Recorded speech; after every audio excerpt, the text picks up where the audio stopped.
Baik, dokter, 2 menit lagi, 1 menit lagi kita mulai. Saya akan present slide pertama. Saya serahkan selanjutnya untuk Dokter Asih selaku moderator. Terima kasih. Ini sudah mulai, Mbak? Iya dok, setelah saya share screen, silakan dimulai ya dok. Ini udah share dari tadi.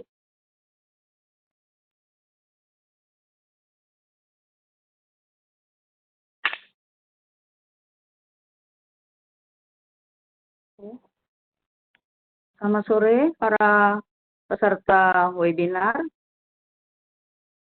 Selamat berbahagia, semoga selalu sehat dan selalu dalam lindungan Allah Subhanahu wa taala. Pada kesempatan kali ini, Pedatin Jaya bekerja sama dengan Jakarta Critical Care Alumni didukung oleh Pfizer mengadakan webinar mengenai manajemen antimicrobial series.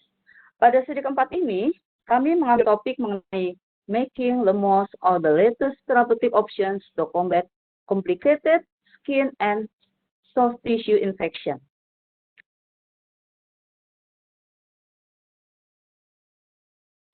Untuk mengetahui lebih dalam, kami akan tampilkan 3 orang pembicara, 2 orang anestesiologis intensivis, dan 1 orang internis intensivis. Beliau adalah Dr. Muhammad Rui Ardiansyah, SPNKIC, Dr. Nancy Lolong, SPNKIC, dan Dr. Franz Joseph Vincentius Pangalila, SPPD KIC. Oke. Akan saya bacakan full webinar ini. Yang pertama, semua peserta dalam mode mute ya dan kamera off. Nanti kalau ada pertanyaan, para peserta bisa mengetik di control panelnya, ditujukan ke pembicara yang mana. Nanti di akhir acara, di akhir pembicara selesai, akan kami kumpulkan, akan kami bacakan kepada para pembicara. Jangan lupa di akhir acara, kami harap masing-masing peserta mengisi poll ya untuk feedback kepada kami.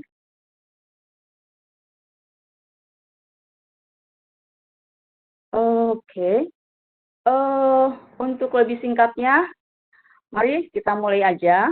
Untuk bicara pertama, Dr. Ruli Ardiansyah, SPNKIC, dengan topik Making the Most of the Latest Therapeutic Options to Combat Complicated Skin and Soft Tissue Infection.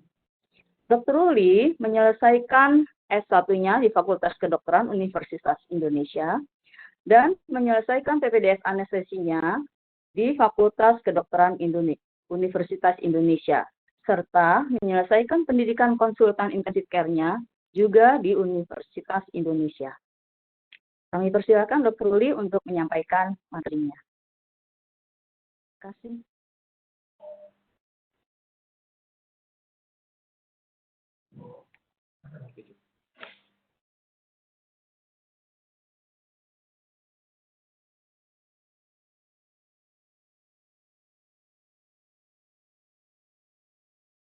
Suara, udah ada suara?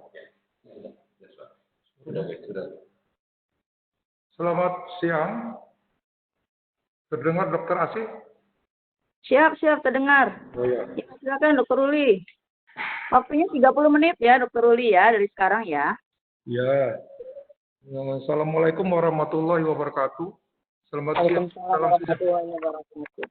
siang, salam sejahtera untuk kita semua. Terima kasih pada Dr. Asih sebagai moderator pada siang ini. Juga kepada JCCA dalam hal ini Pedatin Jaya dan PT Pfizer yang telah memberi kepercayaan pada saya untuk menyampaikan sharing mengenai pilihan terapi terbaru mengenai bagaimana mengatasi skin and soft tissue infection yang komplikasi. Baiklah, gimana supaya dia tutup?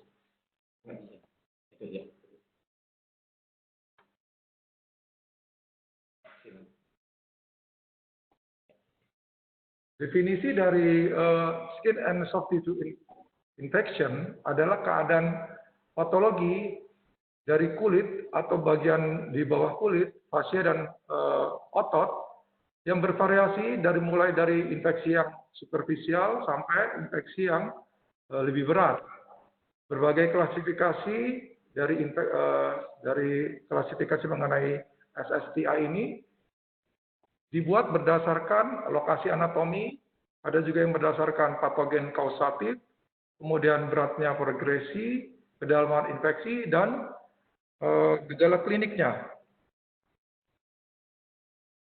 Ini selanjutnya.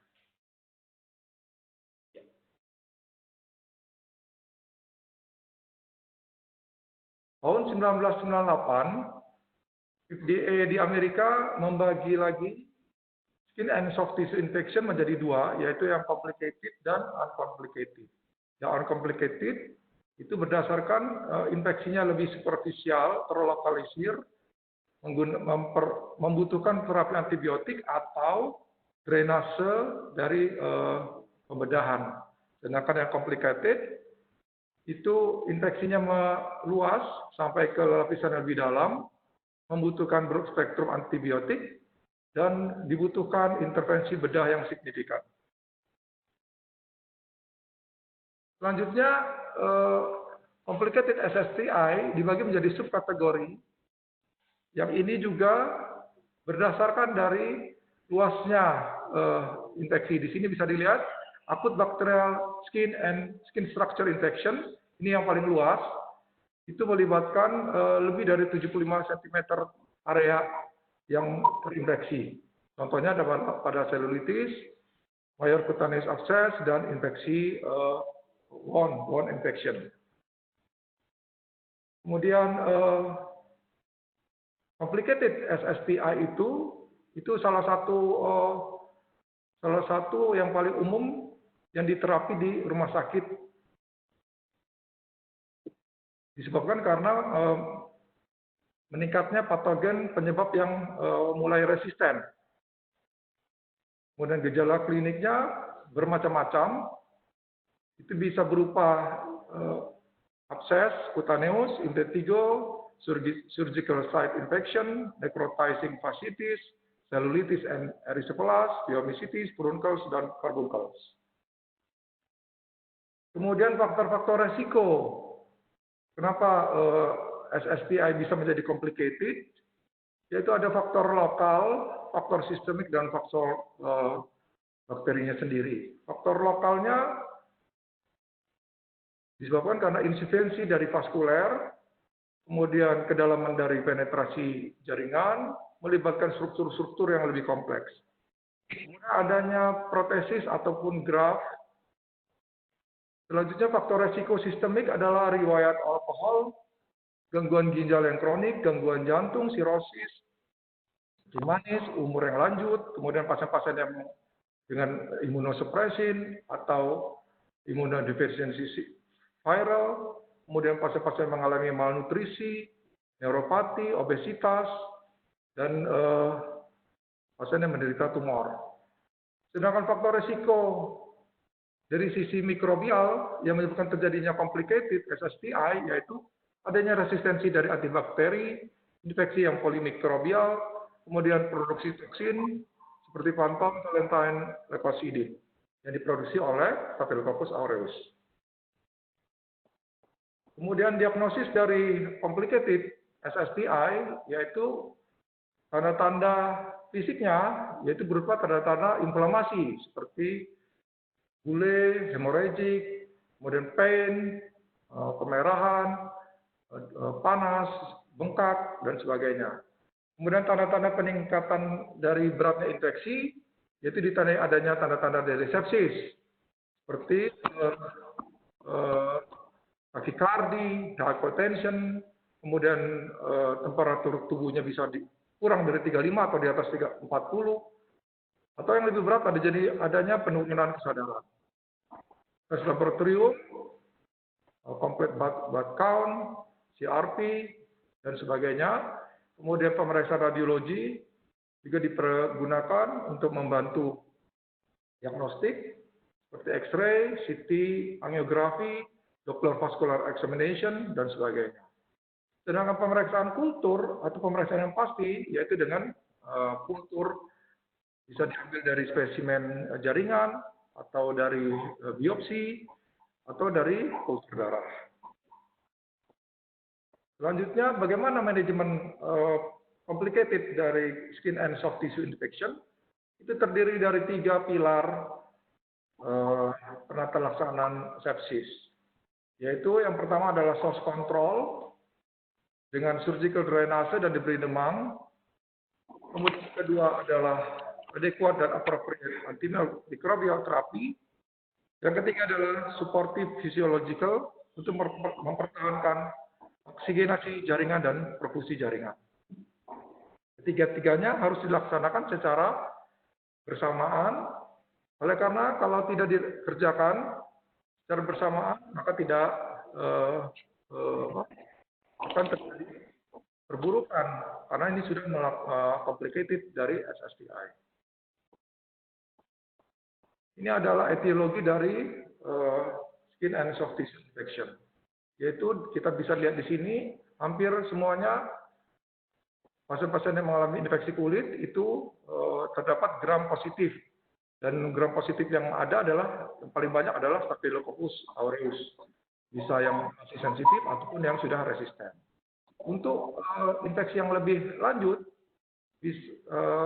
kuman atau bakteri yang tumbuh bisa gram negatif atau kuman-kuman anaerob. Ya, contohnya pada diabetic foot infection itu hampir semuanya bisa gram positif, gram negatif atau anaerob. Atau pasien yang sudah tirah bareng lama di rumah sakit menderita decubitus ulcers juga bisa mendapatkan kuman gram positif, gram negatif dan kuman anaerob. Ini dia etiologinya, terutama disebabkan oleh positif kokus gram positif, yaitu Staphylococcus aureus. Ada juga Streptococcus.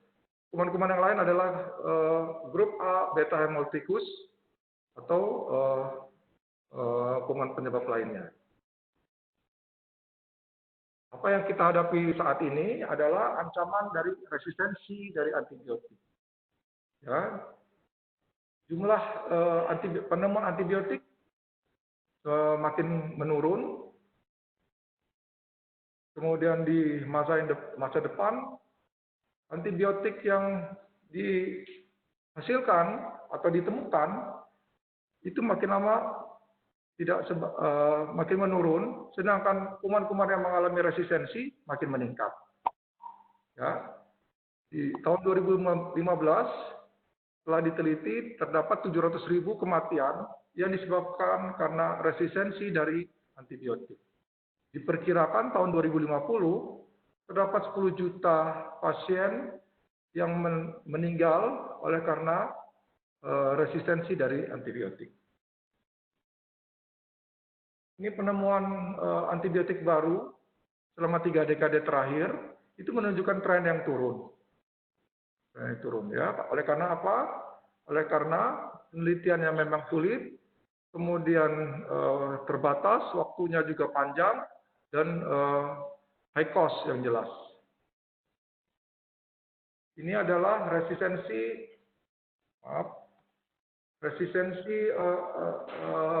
dari complicated SSTI, ya, terutama oleh Staphylococcus aureus. Hampir negara-negara, hampir semua di dunia ini memiliki terserang oleh MRSA. Ya. Di sini ada data di negara-negara Iceland seperti Finlandia, Swedia, Norwegia, itu angka MRSA-nya cukup rendah, 0,0%. Dan ada yang paling tinggi di negara Eropa Timur, Romania. Ini dia bagaimana di tempat lain. Bagaimana kondisi di Indonesia? Ya, angka MRSA tahun 2014 dipublish sekitar 28%. Paling tinggi ada di Korea. Tapi data ini mungkin perlu kita teliti lebih lanjut. Oleh karena apa? Mikrobiologi dan laboratorium di Indonesia mungkin belum selengkap di luar.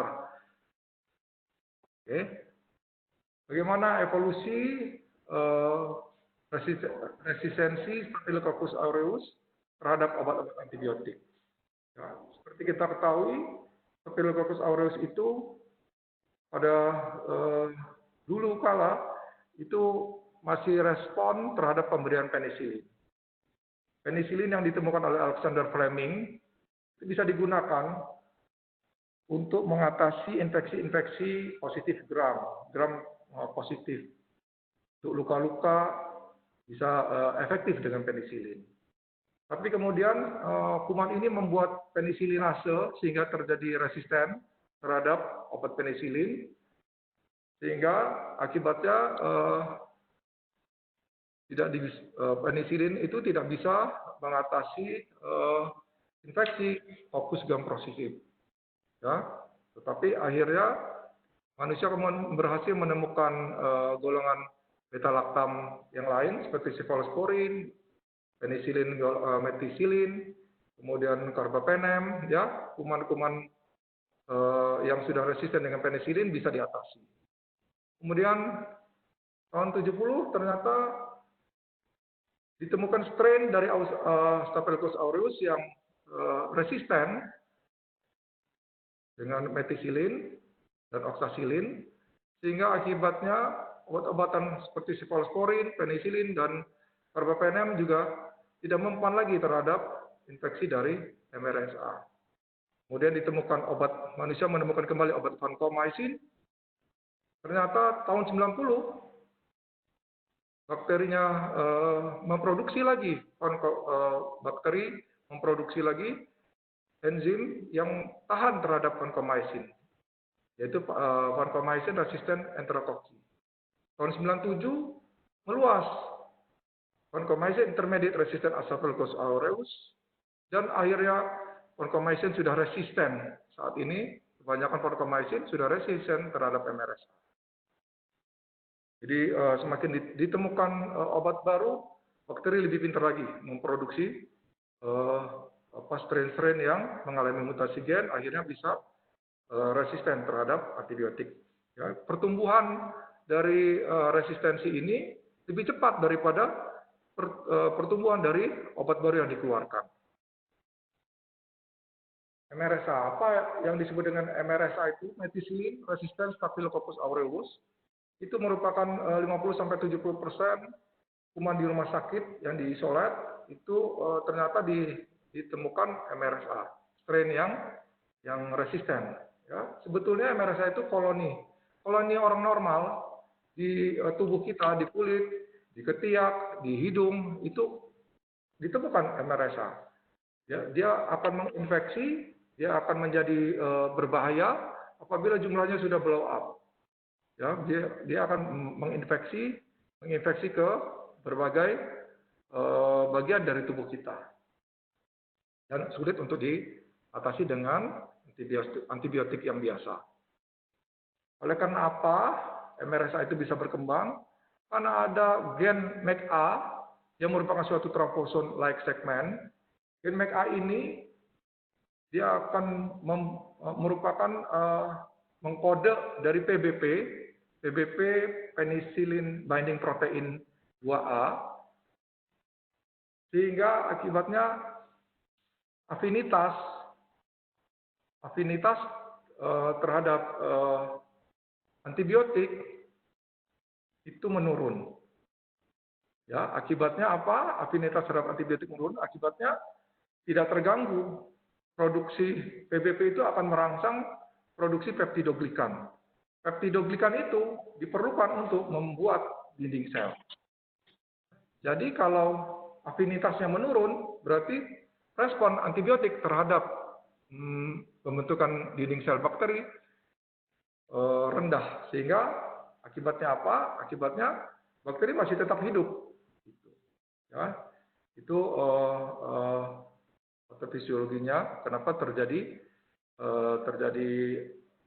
MRSA atau resistance terhadap cefosiktin, oksasilin, hampir semua beta-laktam ini mengalami resistance terhadap MRSA, kecuali beta-laktam terakhir, ya, yaitu generasi 5 dari cephalosporin. Kemudian oleh karena itu penting bagi kita di rumah sakit dan pasien untuk screening, betulnya ya, karena kita juga bisa menjadi sumber penularan. Kebanyakan MRSA itu akan terdapat pada infeksi-infeksi kulit dan di jaringan lunak, osteomyelitis, infeksi endokarditis. Ini dia. MRSA itu berupa infeksi atau koloni.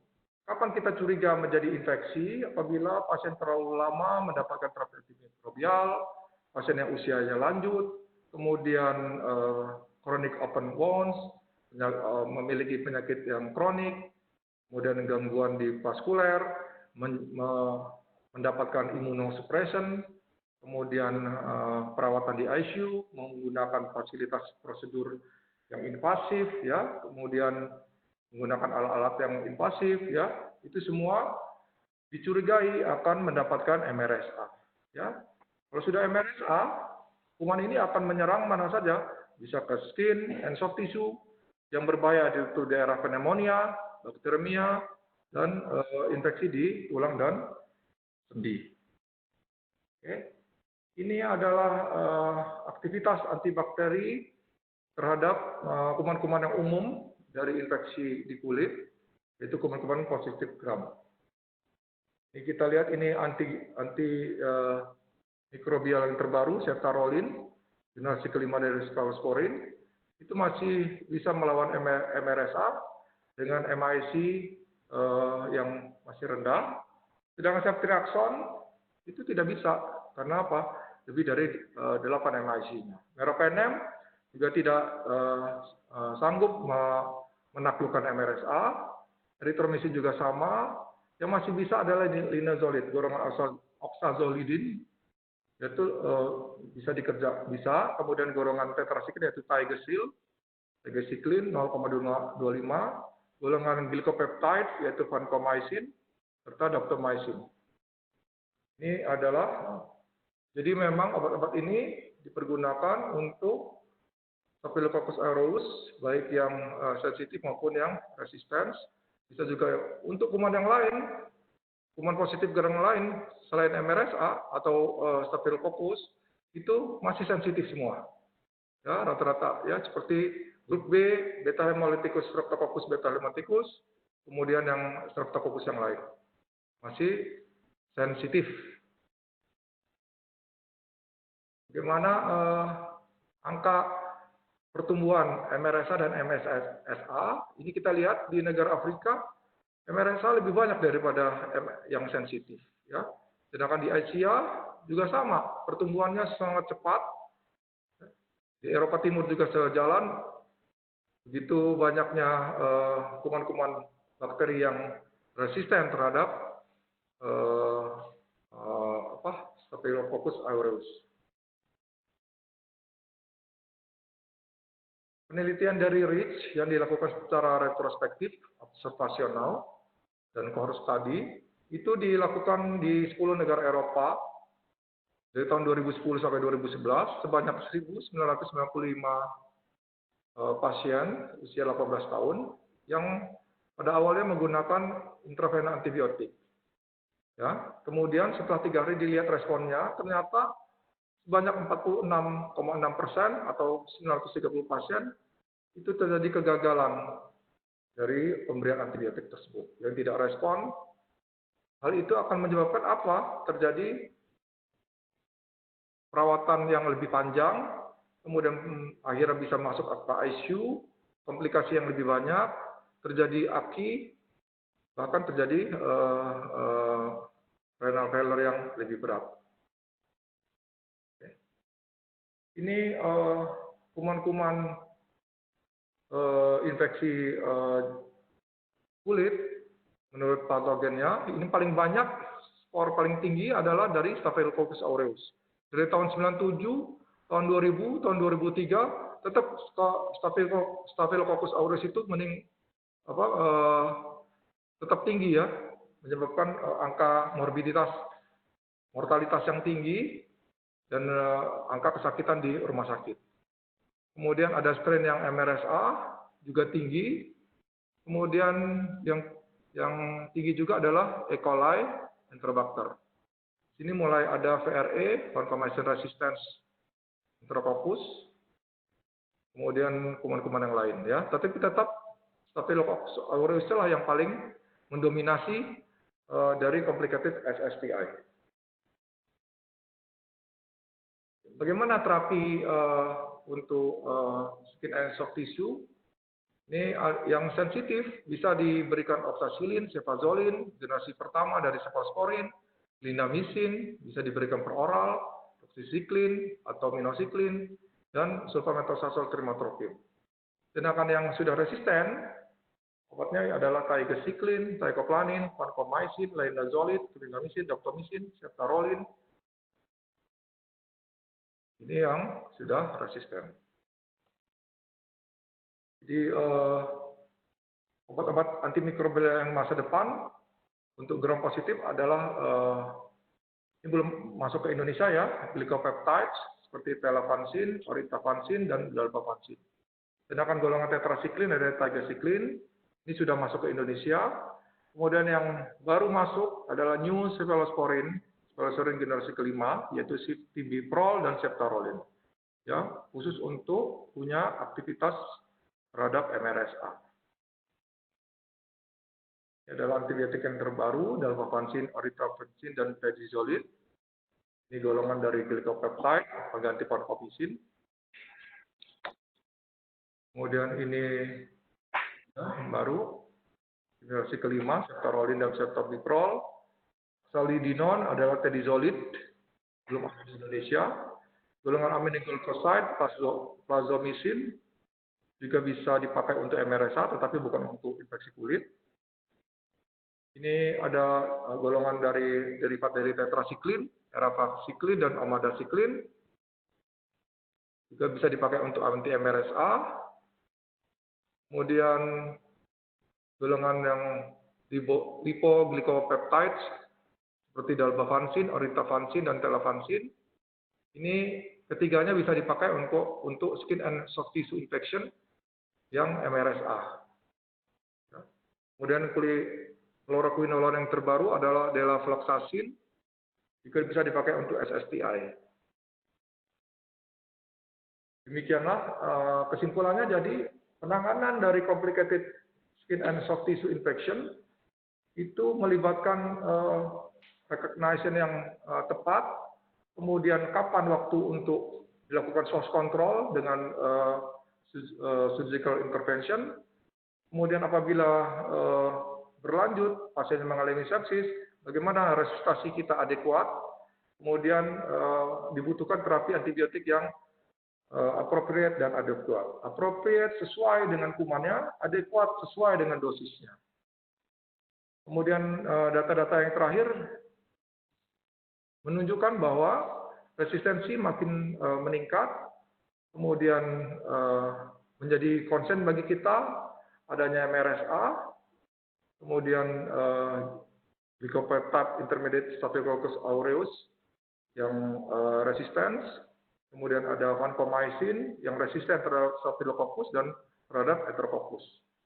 Pengertian mengenai mekanisme bagaimana terjadi resistensi dan faktor-faktor resiko yang menyebabkan terjadinya resistensi perlu kita ketahui lebih dalam, dan di masa depan perlu ditemukan bagaimana molekular untuk organisme yang resisten tersebut, sehingga kita pengertian yang mendalam dapat mendapat pengertian yang mendalam mengenai sebab-sebab terjadinya resistensi dari antibiotik.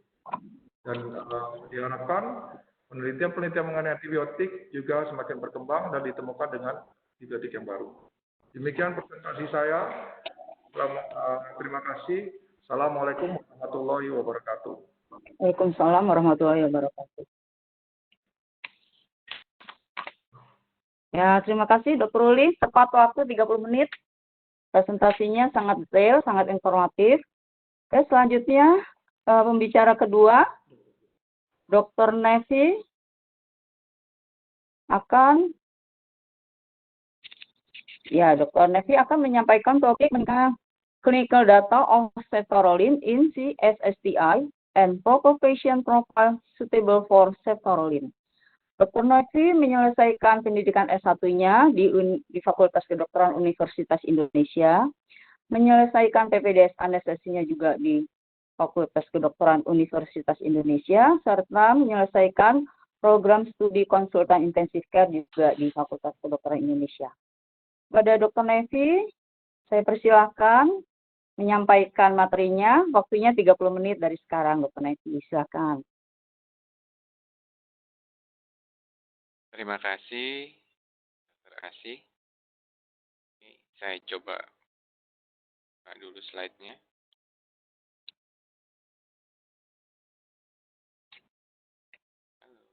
Oke. Baik, slide saya sudah muncul, Dr. Asih? Sudah. Baik, terima kasih.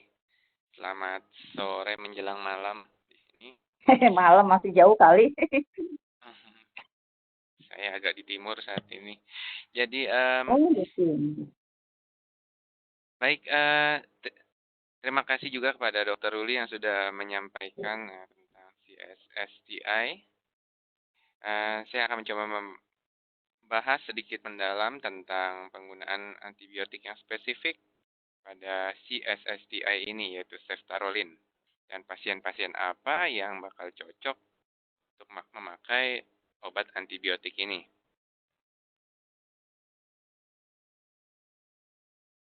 Slide. Oke. Seiring perkembangan waktu tadi Dr. Ruli sudah menyampaikan bahwa memang antibiotik terus-menerus ditemukan. Dan penisilin tadi sudah dikatakan oleh Dr. Ruli bahwa sekarang sudah mengalami resistensi yang cukup mengganggu ya, sehingga ada antibiotik baru yang namanya akan saya sampaikan setelah ini. Tahun 1955, vancomycin ditemukan. Dia adalah antibiotik yang bagus untuk gram positif. Kemudian seiring berjalannya waktu cukup lama tidak ada antibiotik yang cukup spesifik untuk bakteri-bakteri gram positif ya. Kebanyakan yang ditemukan adalah untuk gram negatif. Kemudian tahun 1988 mulai ada teicoplanin. Tahun 2000 oxazolidin ini yaitu linezolid ditemukan. Kemudian tahun 2003 daptomycin, 2005 tigecycline, 2010 ada ceftaroline. Semua sudah disebut sama Dr. Ruli tadi. Dan ada beberapa antibiotik yang baru ini seperti oritavancin, valbavancin, dan teman-temannya begitu banyak. Masalahnya adalah seiring berjalannya waktu, resistensi juga disampaikan Dr. Ruli tadi semakin bertambah. Kita lihat di sini ini untuk menyederhanakannya saja. Kita lihat ini ditemukannya di sebelah kiri adalah kapan antibiotik tersebut ditemukan dan di sebelah kanan kapan akhirnya ditemukan sudah ada resistensi terhadap antibiotik yang ditemukan tersebut. Kita langsung ke arah gram positif saja, yang vancomycin yang biasa kita gunakan, obat generik yang ada di e-katalog ini. Untuk gram-gram positif tahun 1988 tadi sudah ada vancomycin resistant enterococcus dan tahun 2002 vancomycin resistant staphylococcus. Kita senang karena tahun 2000-an ditemukan linezolid, namun luar biasa sekali hanya dalam 1 tahun sudah ada linezolid resistant staphylococcus. Ya. Nah, untunglah terakhir ini ada obat antibiotik namanya ceftaroline 2010. Walaupun ya antibiotik tidak mau kalah pintar, dia berusaha untuk maksud saya mikrobanya ya tidak kalah pintar, dia berusaha mengalahkan antibiotik yang baru. Entah bagaimana caranya, dia sudah resisten lagi terhadap ceftaroline. Sedikit membahas ulang tentang skin soft tissue infection. Kita akan menggunakan guideline dari Infectious Disease Society of America tahun 2014 sampai tahun 2020 ini belum ada yang terbaru, jadi ini yang paling update. Kita bisa lihat di dalam guideline ini ada 2 dibagi ya, manajemen SSTIs. Nah, kalau kita di sebelah kiri non-purulen, yang sebelah kanan purulen. Purulen dibagi 3, ringan, sedang, berat.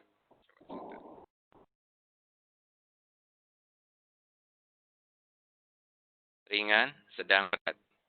Dan tadi seperti katakan Dr. Ruli, penanganannya yang paling penting adalah debris demang ya, insisi, dan kemudian drainage untuk mengeluarkan nanah dari furunkel, karbunkel, atau abses ini.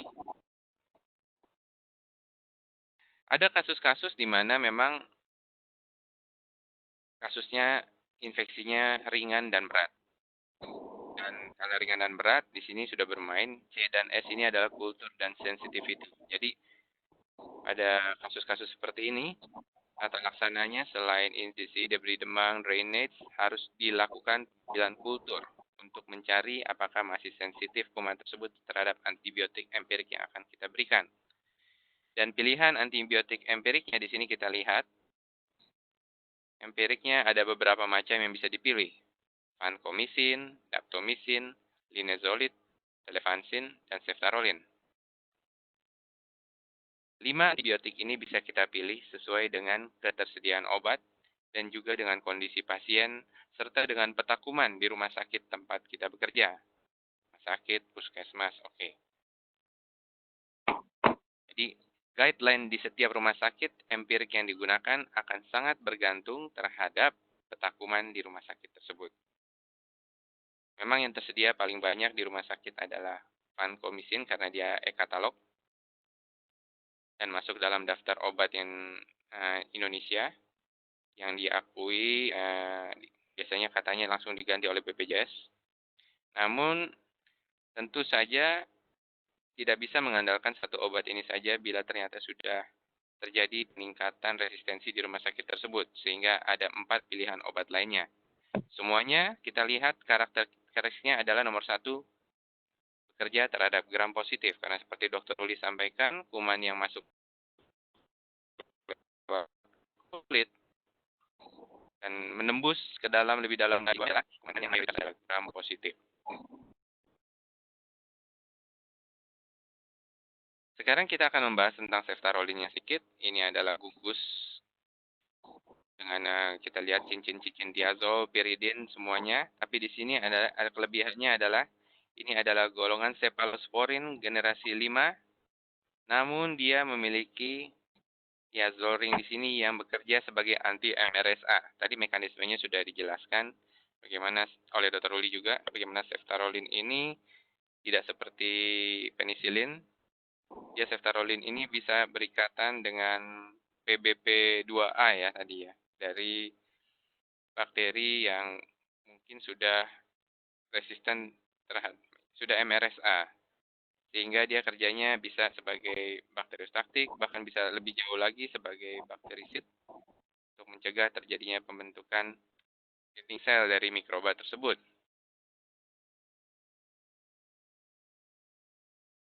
Ceftarolin ini terutama memang dikatakan memiliki efek terhadap kuman-kuman gram positif, yaitu Staphylococcus aureus termasuk MRSA, Streptococcus.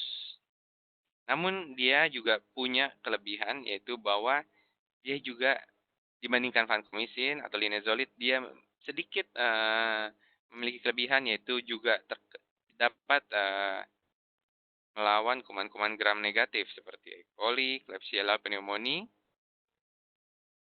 dan Haemophilus influenza ya. Tentu saja melihat ini saja kalau kita lihat kita tahu ceftarolin dari penelitian berarti punya kelebihan untuk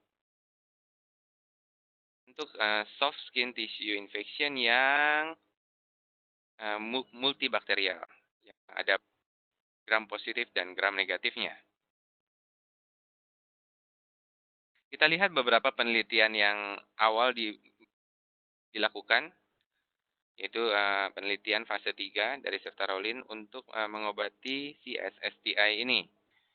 Penelitian Canvas menghasilkan hal yang cukup penting bahwa dia adalah beta-laktam pertama, golongan cephalosporin, yang diizinkan untuk digunakan oleh FDA untuk terapi CSSTI khususnya yang sudah kuman gram positifnya tergolong MRSA. Dan dikatakan efektif terhadap infeksi-infeksi CSSS ini pada pasien-pasien yang juga memiliki komorbid. Komorbidnya nanti akan kita sebutkan nanti ya. Kelebihan lainnya adalah memiliki respon klinik yang lebih dini dibandingkan pesaingnya. Dalam kanvas ini, dia dibandingkan dengan obat yang sudah ada lebih dulu, yaitu vancomycin yang dikombinasikan dengan Aztreonam. Ternyata hasil penelitiannya, hasil terapinya, kesembuhan yang didapatkan ternyata setara. Jadi nomor 1, obat yang baru ini tidak lebih jelek dari obat yang sebelumnya dan memiliki efektivitas yang sama. Tapi tentu ada kelebihan lainnya adalah dia untuk kuman-kuman yang sudah resisten terhadap vancomycin, ceftaroline dapat membunuhnya. Seperti itu.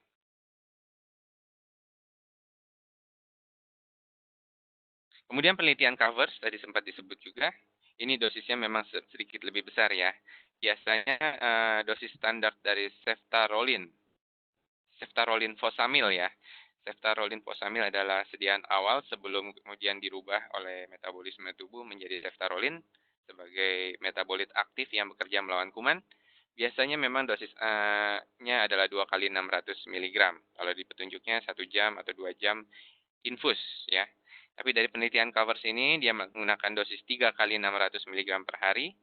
Kita lihat di sini dari suatu penelitian membandingkan ada beberapa penelitian ya yang melakukannya. Kemudian dibandingkan, kita lihat di sini ternyata memang lebih menguntungkan bila menggunakan ceftaroline fosamil. Ya. Kita lihat titik hitamnya hampir semuanya berada di sebelah kanan dari titik 0. Jadi memang lebih mengunggulkan penggunaan ceftaroline fosamil. Namun intinya karena kemaknaannya masih belum bermakna sekali, tapi intinya bahwa ceftaroline ini bila dibandingkan dengan vancomycin dan Aztreonam, dia tidak kalah seperti itu. Dan di dunia luas, penggunaannya ternyata cukup sukses. Penelitian tahun 2011 tahun 2012 pada 647 pasien yang melakukan yang diobati karena adanya penyakit SSDI yang berat ini, ternyata ditemukan hasil yang cukup baik untuk berbagai macam-macam infeksi, baik selulitis yang dalam, kemudian abses, ukus, ya. Dan ini yang paling sering mengganggu adalah SSDI pada pasien-pasien diabetes mellitus atau peripheral vascular disease. Ya. Bahkan di sini juga ditunjukkan bahwa untuk kuman-kuman yang MRSA dan MRSA juga cukup bagus. Ya. Berhasilannya mencapai 81%. Tentu kalau dia sensitif MSSA, S itu sensitif ya tentu lebih bagus lagi hasilnya. Jadi, yang sini lihat juga selain diabetes mellitus dan PVD juga obesitas ya sebagai komorbid itu juga dia efektif. Sekarang kita lihat dari tabel ini kita secara simpel akan lihat bahwa ternyata hari perawatan bisa lebih singkat bila menggunakan obat yang tepat ya. Walaupun sama-sama sembuh, tapi kalau ada obat yang bisa menghasilkan kesembuhan lebih cepat, nah tentu akan mengurangi biaya perawatan di rumah sakit. Tadi juga Dr. Ruli sudah sampaikan. Hari perawatan lebih sedikit, biaya perawatan juga lebih sedikit. Nah, ini adalah tabel algoritma gimana secara klinis ada beberapa skenario kapan kita bisa menggunakan ceftaroline. Mungkin perlu saya sampaikan juga bahwa ceftaroline memang pembahasannya bukan hanya untuk digunakan pada SSDI saja, tapi juga untuk pneumonia. Ya. Nah, di Eropa sudah di ACC untuk Community Acquired Pneumonia, CAP. Dan sedang ada usaha untuk meneliti lebih dalam lagi apakah ceftaroline ini sanggup untuk melewati barrier cerebrospinal fluid ya. Sehingga kalau bisa tembus ke sana mungkin bisa mengobati gram positif akibat meningitis bakterial seperti itu. Kita lihat skenario di sini infeksi berat dengan risiko MRSA ya.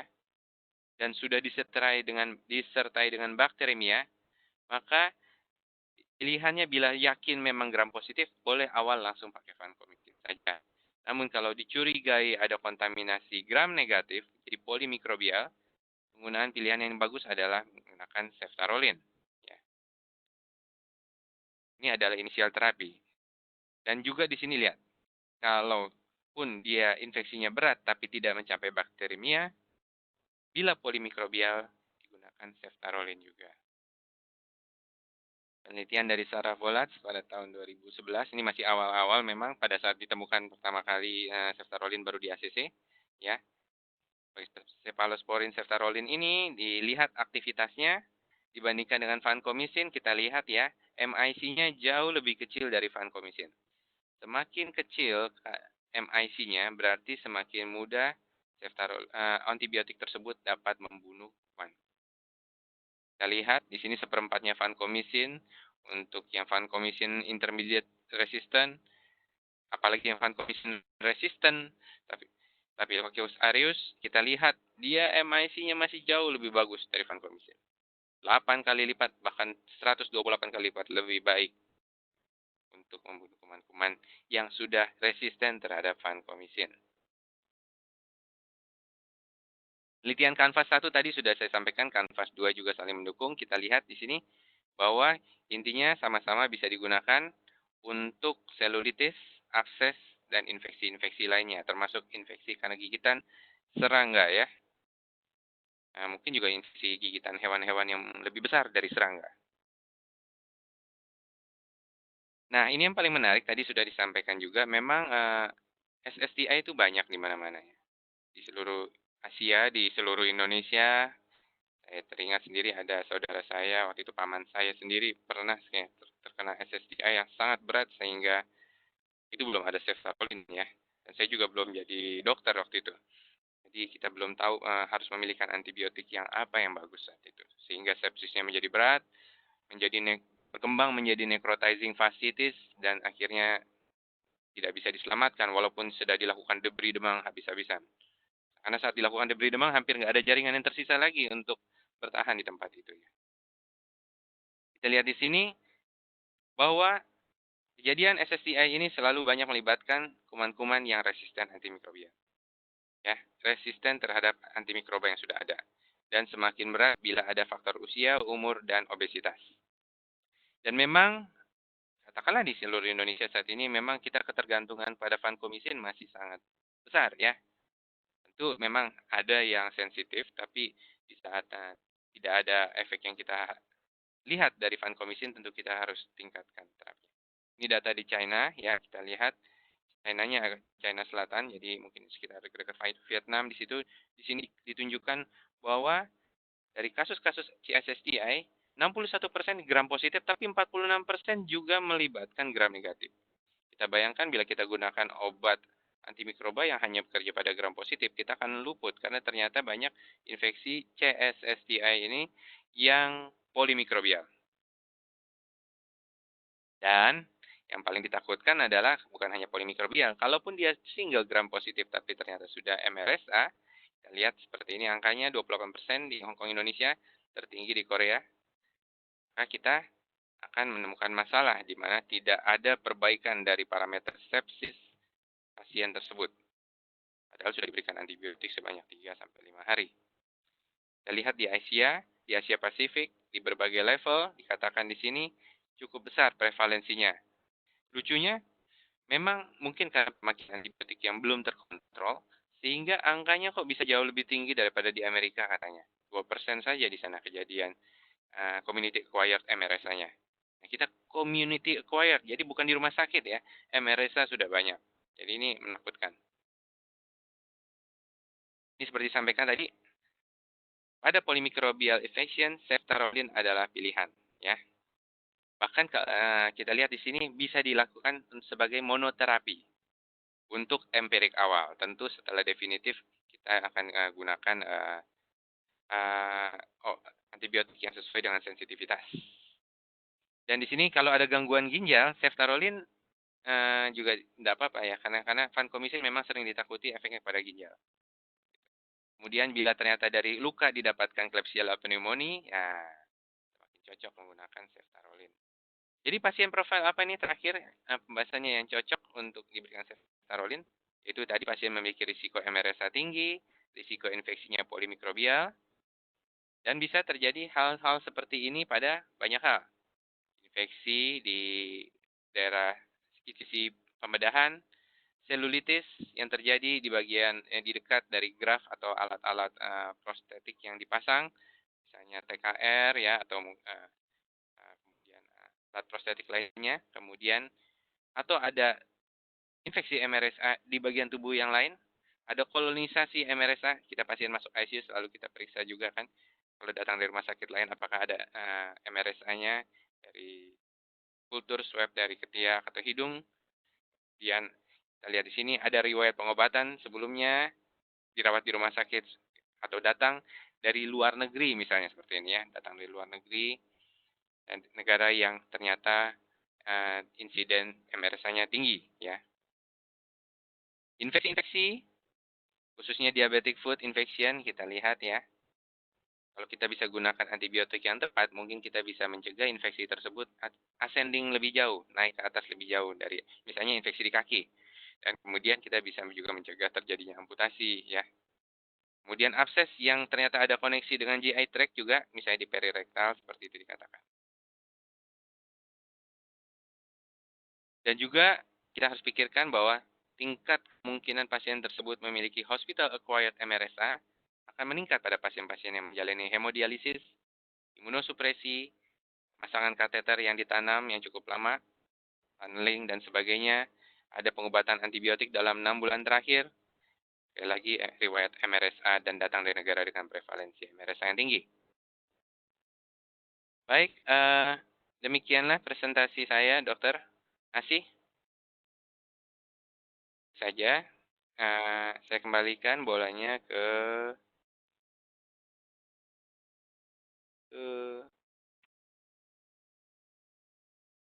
mana? Oh sudah di ya baik sudah di host. Terima kasih. Ya, terima kasih Dr. Nevi, presentasinya detail ya, cukup informatif. Selanjutnya adalah Dr. Franz Joseph Vincentius Pangalila akan menyampaikan pengalamannya mengenai kasus yang beliau tangani di rumah sakitnya. Dr. Franz ini menyelesaikan S1-nya di Universitas Samratulangi di Manado dan menyelesaikan PPDS penyakit dalamnya di Universitas Airlangga Surabaya dan menyelesaikan pendidikan konsultan intensive care-nya di Universitas Indonesia. Ya, Dr. Franz silakan. Waktunya 30 menit atau boleh nambah sedikit. Baik, terima kasih Dr. Asih. Thank you. Makasih. Siap.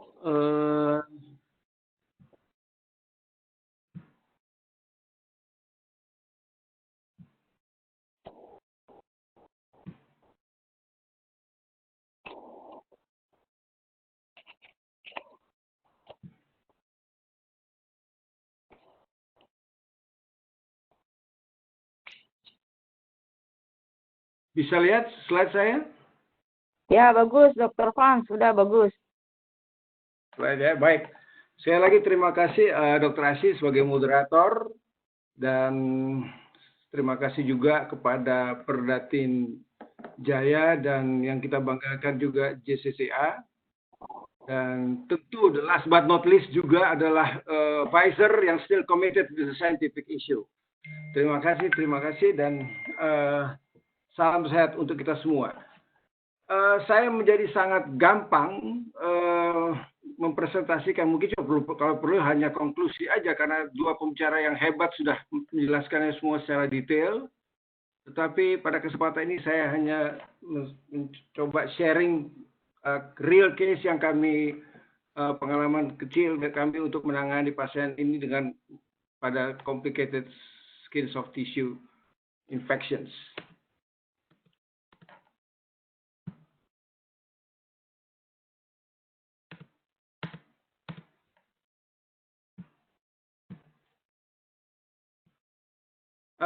Slide pertama saya mulai dengan Sir William Osler. Saya kira ini salah termasuk konsep bapak kedokteran modern karena pada zamannya itu beliau ini sangat boleh dikatakan jenius karena termasuk mendapatkan gelar profesor, dan saya kira pada zaman itu untuk mendapatkan gelar profesor itu tidak gampang. Yang termuda. Tetapi yang menarik dari beliau di sini adalah pada waktu itu, ya mungkin suasananya masih sangat berbeda dengan zaman milenial sekarang, dia sangat mengandalkan fisik diagnostik untuk penanganan pasien, yang dimana pada saat zaman milenial hampir dikatakan fisik diagnostik menjadi tidak terlalu utama mungkin. Maksud saya karena dengan adanya perkembangan zaman, adanya tools yang semakin hebat, kemudian laboratorium yang semakin lengkap juga, sehingga seakan-akan fisik diagnostik itu sepertinya tidak terlalu penting, padahal semua itu penting. Tetapi yang lebih penting itu juga adalah quote-nya yang paling penting sampai sekarang dan terasa, ya, medicine a science of uncertainty and art of probability. Buktinya apa? COVID mengalami semuanya ini. Kita background kita setback lagi, ya. Hampir 75-80% pengobatan COVID itu adalah off-label, artinya tidak didukung oleh suatu evidence-based medicine. Terus kita seperti belajar kembali seperti semula. Penggunaan antibiotik tidak ada yang bisa dikontrol. Ada yang menggunakan gram negatif, gram positif, ya ini. This medicine is science of uncertainty and art of probability. Kira-kira seperti itulah William Osler. Kita tahu tadi sudah banyak dibahas oleh pembicara yang pertama tentang ini adalah suatu spektrum daripada complicated skin soft tissue. Ya, mungkin saya tidak perlu ulangi. Saya mulai langsung saja dengan kasus saya yang pertama. Ya, usia 62 tahun, masuk ke emergency dengan low back pain, dengan nyeri pada paha sebelah kanan. Kira-kira sebulan yang lalu dia masuk ke departemen ortopedi waktu itu, poli ortopedi. Di mana pada saat diperiksa memang tampak di sini adanya suatu pembengkakan dan ada nyeri tekan, dilakukan evaluasi lumbar X-ray, ada spondilitik yang mungkin juga usia sudah 62 tahun, tidak adanya fraktur pada pengisian femur dan leukositnya sedikit agak tinggi, neutrophil dan sedikit shift to the left dan platelet masih dalam batas normal. Evaluasi daripada ginjal kelihatannya sih baik-baik aja, cuma gula darah 288 dengan A1C-nya 10.2. Jadi ada hyperglycemia yang poorly control. Sebelumnya penderita ini adalah mempunyai riwayat hypertension menggunakan amlodipine, benign BPH juga, diabetes menggunakan glimepiride dan metformin, dan tidak ada riwayat trauma sebelumnya, walaupun dengan low back pain. Penderita oleh unit ortopedi dipulangkan, rawat jalan, pemberian topikal, oral analgesik, dan konsul fisioterapi. Persoalannya, 10 hari sudah dia pulang, dia balik lagi dengan keluhan yang sama, nyeri nyeri belakang dan nyeri paha kanan, tetapi disertai dengan gelisah, demam yang tinggi, takikardi, kelihatannya seperti tensi drop rendah, polyexpectative 95%, tapi akra masih cukup hangat. Leukosit 24.000, shift to the left, PCT sekitar 8, gula darah naik, dan ada gambaran blood gas acidosis. Ini kira-kira status lokalis pada pasien ini, kelihatannya tidak terlalu menonjol, tetapi nyeri tekan. Ini salah satu petanda. Ya, ini petanda ini adalah satu yang serius yang dibalik ini. Kelihatannya klinis toksik, tetapi fisik diagnostik kelihatannya seperti biasa-biasa, hanya tidak ada sesuatu yang signifikan. Kemudian, kasus yang kedua. Kasus kedua ini usia 72 tahun, seorang wanita masuk rujukan dari sempat dirawat di high court unit. Pada saat kami temukan, itu adalah dikonsulkan, itu kesadaran menurun, ada short of breath, dan demam. Dan dari pemeriksaan awal jelas ada tanda-tanda infeksi, tekanan darah rendah, takikardi, dan didapatkan status lokalisnya adanya selulitis. Dan kita lihat di sini leukositnya naik, shift to the left, gula darah tidak terkontrol, albumin rendah, dan sebelumnya memang sempat juga dilakukan. Nah, ini yang menarik, ya, dilakukan sputum gram stain. Sering kita kadang-kadang, lupa untuk mengejar itu, ya, terus adanya basil gram negatif dan basil gram positif dan kokus gram positif. Penderita kemudian riwayat sebelumnya memang dia ada riwayat kencing manis, tidak terkontrol teratur, dan adanya recurrent stroke. Dan kita lihat di sini pada saat itu dilakukan intubasi, pemasangan CVC, dan ternyata di sini ada sedikit infiltrat pada lobus kanan bawah. Kita lakukan selain fisik dan hemodinamik, ini kita lakukan evaluasi ICON. Jelas di sini ada tanda-tanda suatu sepsis dengan hipovolemik. Ya, kita bisa lihat stroke volumenya rendah, kompensasi, kardio output naik karena tahikardi, stroke volume variasinya tinggi, tapi di sini kita bisa lihat SVR-nya sangat rendah. Jadi jelas sepsis dengan hipovolemik, preload-nya juga rendah, dan kita bisa lihat di sini ada vokal infeksi pada left digiti 1. Ya, ini sumber infeksi. Dengan informasi ini, kira-kira apa yang harus kita lakukan sebagai klinisi pada situasi seperti ini? Apakah kita lakukan segera evaluasi mikrobiologi karena kultur penting? Apakah harus segera dilakukan SARS control? Kemudian apa perlu antibiotik atau ultrasound, CT scan, dan lain sebagainya? Sebab salah satu tools pada skin soft tissue, pada pathway-nya harus dilakukan ultrasound atau mungkin unit diagnostik. Saya kira kita hadapi yang paling penting itu adalah pasien ini harus masuk ke ICU dulu karena dalam keadaan life-threatening conditions. Infeksi yang sangat mengancam. Tentu diikuti dengan pemberian empirik antibiotik. Situasi ini kita lakukan, ya ini standar yang harus kita lakukan, yaitu basic treatment dari sepsis dan septic shock, itu adalah airway secure, kemudian fluid resuscitation dan hemodinamik optimalisasi, dan pemberian antibiotik as soon as possible, appropriate dan adekuat, dan berikutnya, mungkin memulai sedikit itu adalah SARS control. Itu penting sekali. Tapi pada kesempatan webinar ini, kami akan lebih memfokuskan pada penggunaan antibiotik yang appropriate dan adekuat. Kira-kira, karena topik kita soal antibiotik, kira-kira apa yang menjadi pilihan daripada pasien ini untuk sebagai empirik? Dan yang kedua, kira-kira faktor-faktor apa yang mempengaruhi saya memilih satu obat A atau B atau C dan sebagainya. Itu harus ada sebagai klinisi, kita harus selalu berusaha untuk menggunakan pegangan seperti ini, bukan hanya sekedar otomatis empirik ini, otomatis ini tidak. Ya, di sini faktor-faktor yang harus kita perhatikan. Ya, ini jelas ya sebagai satu key learning, yaitu pemberian antibiotik harus memelihatkan secara keseluruhan. Ya, tentu satu, clinical syndrome, apakah pasien ini infeksi biasa, potensial life-threatening, sepsis, septic shock, bagaimana dengan riwayat sebelumnya, dan adakah comorbidity. Di samping itu juga, ini yang penting juga, melihat lokasi infeksi, seperti yang saya katakan tadi, gram stain sering kita lupakan, nanti datang pada saat baru hasil kulturnya, padahal gram stain dalam 2 jam, itu bisa kita temukan, bisa kita dapatkan local antibiogram, dan tidak kalah penting adalah penggunaan antibiotik sebelumnya.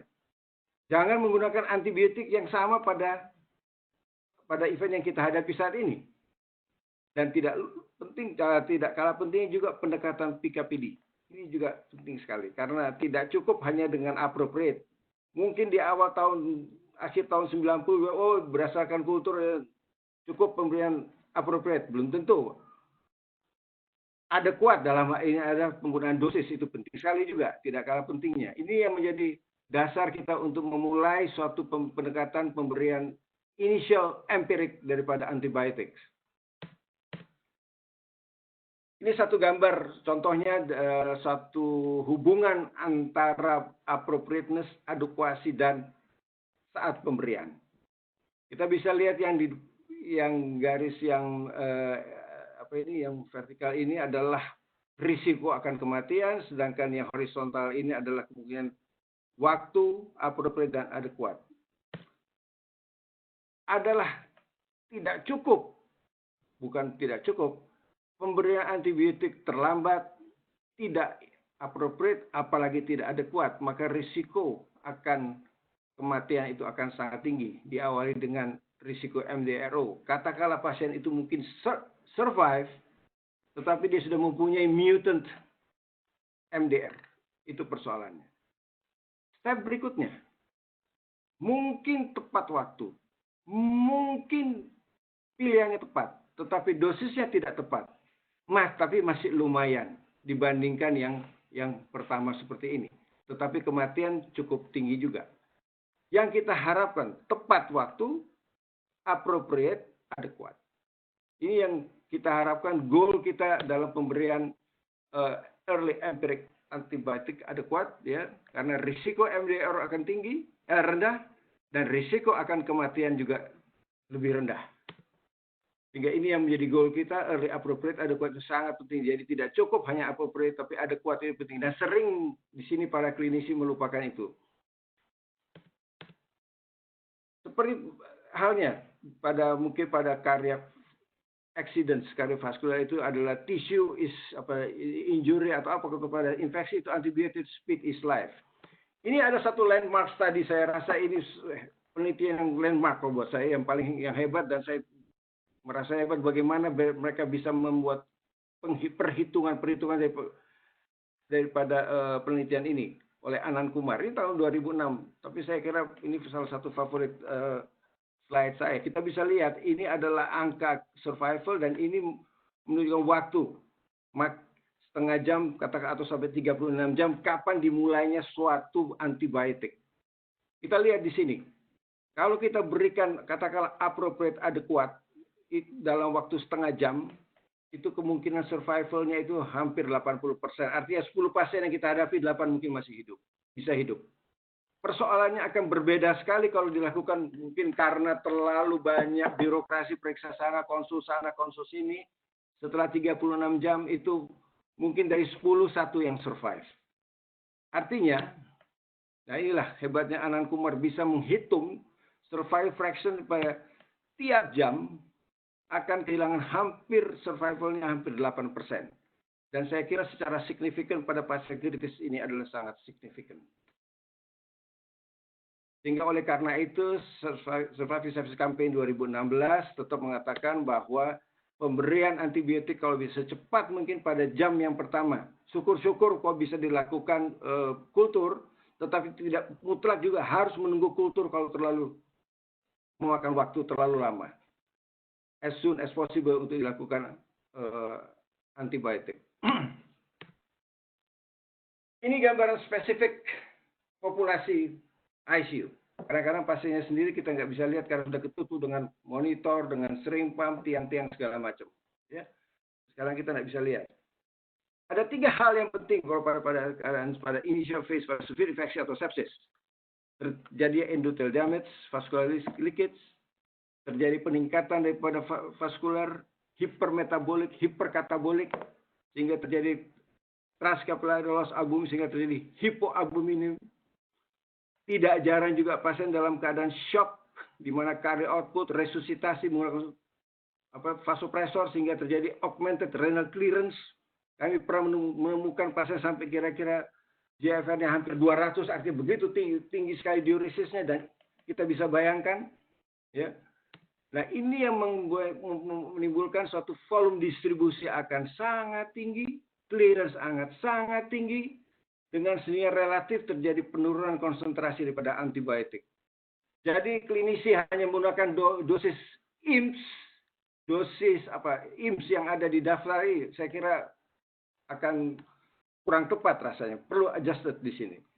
Dan kita sendiri bisa tahu bahwa banyak penelitian bahwa di ICU hampir 75% itu adalah MDR dengan MIC yang sangat tinggi, dan dalam keadaan imunosupresan tertekan, maka bakteriot inokulumnya akan sangat tinggi, dan ini mempunyai risiko terjadinya kegagalan terhadap treatment daripada pengobatan infeksi tersebut. Oleh karena itu perlunya sekali lagi early appropriate adequate antibiotic use. Tidak cukup hanya memilih pilihan, tapi harus juga disesuaikan dengan dosisnya juga. Ini saya ulangi untuk sebagai dasar aja untuk mengingatkan. Kita tahu ada 3 macam bentuk jenis antibiotik. Itu adalah yang pertama itu time above MIC, ya, time dependent. Yang kita butuhkan pada jenis kelompok ini itu bukan dosis yang terlalu tinggi, tetapi yang kita perlu adalah dosis antibiotik yang bebas, itu berada di atas secara steady, berada di atas MIC. Itu yang dibutuhkan supaya untuk mengoptimalkan eradikasi kuman. Jadi kita tidak perlu dosis yang tinggi, tapi dosis yang kira-kira steady di atas MIC. Itu kira-kira. Itu adalah kelompok beta-lactam. Bentuk yang kedua itu adalah yang disebut concentrate dependent. Yang kita butuhkan bukan seperti kayak pada time dependent, di mana frekuensi yang diberikan berkali-kali, tidak. Yang dibutuhkan adalah dosis yang tinggi. Makin tinggi dosis, tetapi hanya satu kali, itu mungkin cukup. Itu eradikasi akan lebih optimal. Karena ini diwakili oleh aminoglycoside. Kemudian ada yang ketiga. Itu campuran antara time dependent dan concentrate dependent. IUC 24 dibanding dengan MIC. Jadi dibutuhkan di sini satu adalah semakin lama di atas MIC, tetapi kalau bisa dosisnya juga yang tinggi juga. Kelompoknya adalah quinolone. Contohnya adalah ciprofloxacin pada keadaan seperti dengan volume distribusi yang sangat tinggi pada bom sepsis itu kalau perlu dikasih 3 kali 400 mg. Bukan 2 kali 200, 2 kali 400, 3 kali 400 mg. Ini salah satu contohnya. Nah, persoalannya, apa kaitannya antara complicated skin soft tissue infection dan ceftaroline? Tadi sempat oleh pembicara sebelumnya sudah menyatakan bahwa ada keunikan. Mungkin masih ingat di awal 2000 ada yang disebut tagline dikeluarkan oleh itu 10 times 20. Tahun 2020 diharapkan ada 10 obat baru. Tetapi persoalannya itu tidak gampang. Sudah sampai 2020 obat yang paling baru tadi oleh pembicara sebelumnya sudah merangkaikannya dengan baik. Yang seingat saya itu adalah tigesilin terbaru. Tapi sampai sekarang ya kita berharap dalam waktu dekat ini akan bisa muncul obat-obat yang bisa membantu untuk mengatasi multi drug resistance.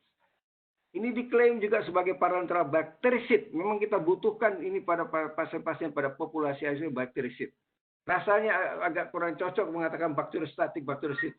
Mungkin kita belajar pada dulu bacteriostatic, tapi kalau dosis kita naikkan akan bisa berubah menjadi bactericid. Dan itu yang kita butuhkan pada pasien-pasien dengan critical ill di populasi ICU. Tadi sudah disampaikan ada keunikan ini ada thiazole ring. Ini satu-satunya antibiotik yang beta-lactam yang mempunyai efek hampir sama, boleh praktis sama kuatnya dengan yang obat yang khusus untuk MRSA. Tapi uniknya juga pada kelompok ceftaroline ini juga bisa mengcover gram positif, tetapi bukan yang MDR seperti misalnya Pseudomonas atau ISBL, mungkin Acinetobacter atau apa. Tapi kalau yang lainnya saya kira ini bisa di-cover. Dan ini the first MRSA yang aktif beta-lactam di extended spectrum terhadap gram positif. Nah inilah satu advantage daripada produk baru kita yang kita bicarakan hari ini. Dan ini ada contohnya Chiu dan Chang melakukan review bahwa hampir penyebab dari complicated skin soft tissue infection itu adalah Staphylococcus. Hampir semua rata-rata hampir 60% itu adalah gram positif termasuk MRSA di sini, ya. Dan memang juga ada polymicrobial khususnya pada diabetes itu tipikal biasa umumnya adalah polymicrobial itu banyak studi menunjukkan itu. Dan yang penting juga di sini ternyata hampir 40% disertai dengan bakteriumia. Jadi harus dipertimbangkan juga konsentrasi daripada antibiotik yang bekerja pada tingkat pembuluh darah, pada bloodstream. Dan oleh karena itu sebenarnya sudah di-endorse tahun 2011 ITSA yang dibutuhkan itu adalah beta-lactam aktif yang against MRSA. Itu ITSA ini adalah ITSA 2011 dan tadi sempat salah satu pembicara 2014 sudah mengatakan tegas ceftaroline. Ya, pada tahun 2011 mereka masih perlunya satu beta-lactam yang bisa aktif terhadap MRSA. Jadi sekarang sudah ada, itu artinya the dream comes true. Itu kira-kira. Baik, kembali ke kasus. Kembali ke kasus kami yang kami rawat, ya. Penderita dilakukan suatu ultrasound bedside. Makanya ultrasound bedside sangat penting, ya. Ditemukan ada yang large hypoechoic, ada yang internal echo dalam otot. Indikasi adalah abses, ada yang satu acoustic shadow juga. Kemudian dilakukan drainase dan muncul adanya kultur setelah beberapa hari kemudian streptokokiogenes. Pertimbangannya karena klinis lab perbaikan, klinis yang paling penting klinis, ya. We continue the ceftaroline walaupun tidak ada disnya, Mudah-mudahan Pfizer bisa menyiapkan. Terus karena klinis membaik, kita teruskan karena kita tahu keftarolin untuk gram posisi yang kebetulan kultur yang keluar adalah septologi. Jadi kita teruskan keftarolin sampai 10 hari, aminoglucoside sesuai dengan rekomendasi not more than 5 days. Kita harus drop out dan kemudian penderita pindah ke high care unit. Kasus yang kedua, kita bisa lihat di sini dilakukan amputasi digiti, ya.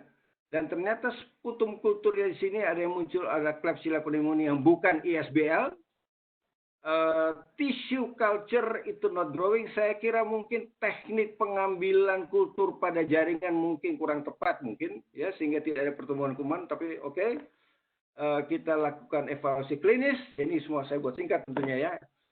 Clinical lab improvement perbaikan, tapi kami de-escalate karena persoalannya keftarolnya ya, selain tidak dis dan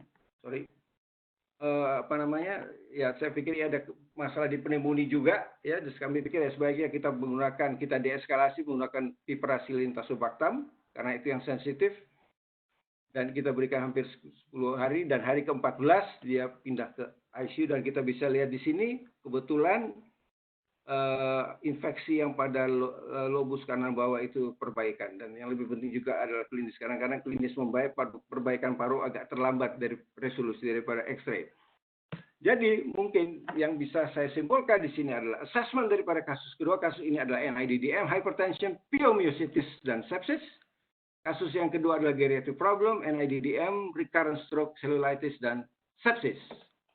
Dan yang kami lakukan di sini empiric antibiotic adalah ceftaroline formatat adalah 3 kali 600 mg IV untuk the first 2 days and then we taper 2 times 100 mg plus aminoglycoside. I love aminoglycoside so much karena rata-rata kalau pemeriksaan in vitro rata aminoglycoside itu masih cukup tinggi sensitif karena banyak klinisi takut dengan katanya nephrotoxic sehingga selective pressure terhadap aminoglycoside itu berkurang. Jadi kita gunakan itu untuk mengcover kemungkinan gram negatif. Kenapa dasarnya sekarang menjadi persoalan pemberian 3 kali dalam 600? Mungkin saya agak provokatif di sini, ya. Kita bisa lihat di sini, ini ada perbandingan yang diklaim sebagai antibiotik yang bisa cover MRSA. Ada linezolid, tigecycline, teicoplanin, daptomycin, tapi the product is not available in Indonesia, vancomycin dan cetrorelifosartan, ya. Kita bisa lihat di sini dan dianggap karena ini adalah suatu time dependent hydrophilic dengan tissue binding hanya 20 ya, dianggap penetrasinya ini akan baik. Setuju ya. Tetapi kita bisa lihat di sini volume distribusi katakanlah kalau dibandingkan dengan linezolid itu kecil. Jadi kita bisa bayangkan kalau pasien dengan volume distribusi seperti pada kasus yang saya presentasikan dengan volume distribusi yang semakin meningkat. Maka di sini perlunya satu adjusted dose, yaitu 2 hari pertama untuk dilakukan penggunaan 3 kali sehari, kemudian selanjutnya baru kita turunkan. Dan pengalaman kami memang belum banyak, mungkin sekitar baru 12-13 kasus dengan penggunaan 3 kali itu kelihatannya tidak ada efek samping. Memang dosis rekomendasinya itu adalah 2 kali 600. Ya, pada keadaan pasien yang ini saya anggap ini adalah dosis NIMS. Ya, ini tidak bisa kita ekstrapolasi pada pasien-pasien dengan ICU dengan menggunakan ventilator. Jangan lupa ventilator kita gunakan menaikkan volume distribusi 25% dari biasanya. Apalagi kalau kita menggunakan obat CVVH, SLAT dan lain sebagainya itu akan semakin tinggi. Dan ini satu penelitian juga ya dari Ricobain ya, dia melihat itu menghitung epithelial line fluid. Walaupun ini pada healthy adult subject. Ya memang rata-rata penelitian ini dilakukan mulai dengan orang yang sehat dulu. Tetapi pegangannya adalah epithelial lining. Ini penting sekali untuk melihat penetrasi. Ini makanya disebut daptomycin itu tidak available untuk pasien-pasien masalah di paru karena dia tidak terdeteksi epithelial lining karena dinonaktifkan oleh surfactant. Contohnya pada daptomycin itu untuk MRSA, untuk primary MRSA itu paling baik. Levelnya paling tinggi, tapi kebetulan tidak available kita di sini. Oke. Ini adalah dengan menghitung, kita tahu ini time dependent, kita menghitung tisu banding MIC-nya, terus kita bisa lihat diharapkan itu adalah at least pada time dependent itu 40% unbound antibiotik pada dosis interval itu berada masih di atas MIC. Ini adalah jam yang pemberian injeksi, kita bisa lihat, ya. Dan ini adalah MIC, ya. Dan ini perbandingan antara satu pemberian tiap 12 jam dan ini yang diberikan pada tiap 8 jam dengan 1 hour infusions. Dan kita sekarang konsentrasi pada MIC dan jam.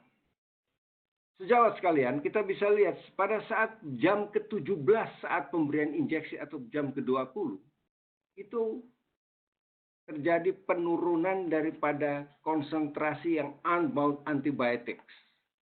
Apalagi pada MIC yang tinggi. Dan kita tahu hampir 60-70% pasien kita di ICU, MDR, itu MIC yang sangat tinggi. Nah, kita bandingkan dengan penggunaan 600 mg per 8 jam. Ya, dengan kita melihat MIC kita yang di 1 dan 2 yang tinggi. Dan ini terjadi, kita lihat perbedaan, ya secara statistik mungkin tidak dikatakan berbeda, tapi kita bisa lihat sih perbedaan stabilisasi ya pada jam ke-17, jam ke-20. Artinya makanya atas dasar ini, volume distribusi yang sangat tinggi, kalau kita berikan hanya 2 kali pada time dependent pada kasus seperti ini, pada jam ke-17 itu akan sangat rendah. Dan situ akan terjadi pertumbuhan kuman yang lebih aktif lagi. Inilah dasar kira-kira mungkin pada hari pertama atau mungkin kedua, itu diberikan 3 kali pemberian, kemudian dilakukan deeskalasi 2 kali pemberian.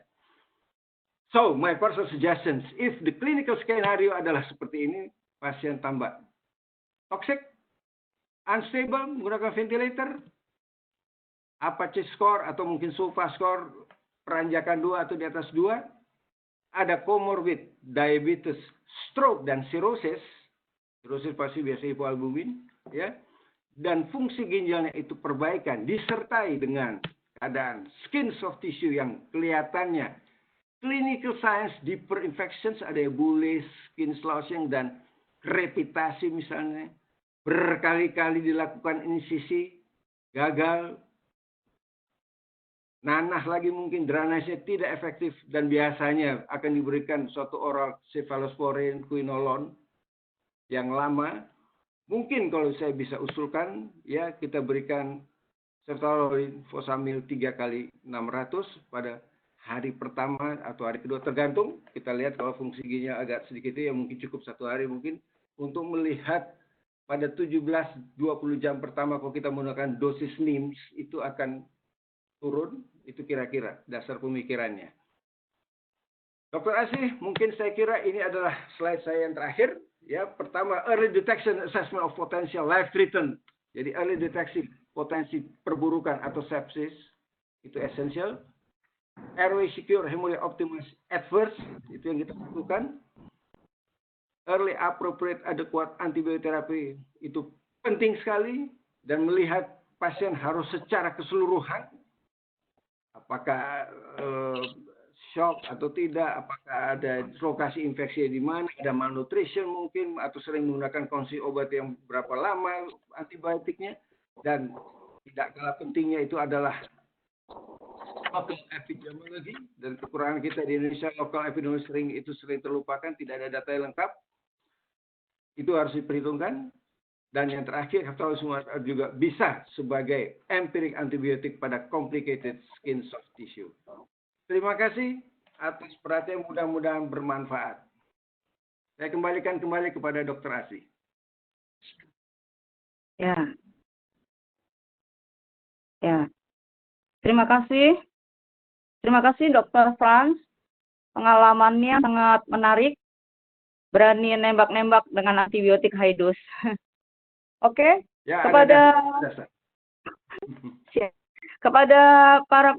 para peserta webinar, ayo bangun, jangan ngantuk, jangan tidur. Boleh memberikan pertanyaan melalui itu question and answer, diketik. Nanti akan kita baca. Nanti akan kami sampaikan kepada para pembicara. Sambil menunggu ada pertanyaan dari para peserta, akan saya sampaikan dulu kesimpulan para pembicara ya.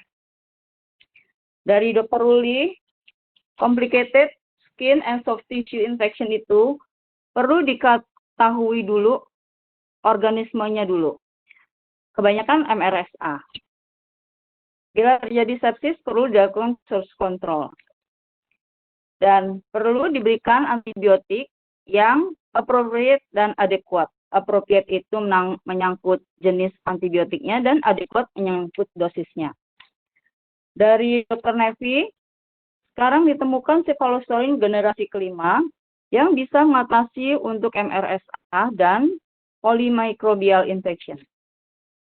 Dari Dr. Franz mengemukakan pengalamannya menggunakan high dose ceftaroline 3x600 yang ternyata memang cukup efektif dan saya nggak tahu ya toxicity-nya sudah diteliti atau belum.